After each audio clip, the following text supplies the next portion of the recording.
দেখো আমি এখানে একা একাই ডেকোরেশন করেছি, আর এই যে এরা আমাকে হেল্প করছে। এই যে ঝাঁটার কাঠিগুলো সব ফুলের মধ্যে দিয়ে দিচ্ছে এরা তিনজন, আর অনুষ্কা ছিল চলে গেছে।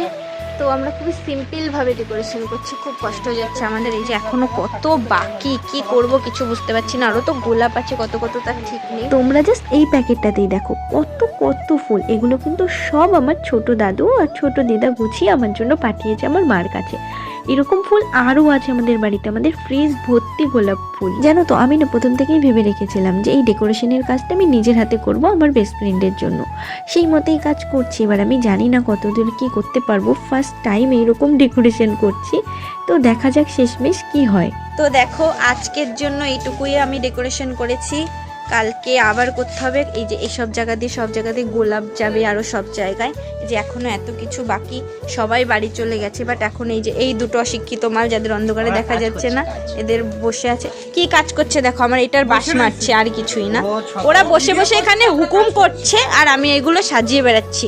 শুধু একটু জিজ্ঞেস করছে এগুলো ছোট হয়েছে না বড় হয়েছে বলো, ওরা সেটুকুও বলতে পারছে না। এরকমই অসভ্য। হ্যাঁ শুধু একটু ফুলগুলোই লাগিয়েছিস আর কিছুই না। তো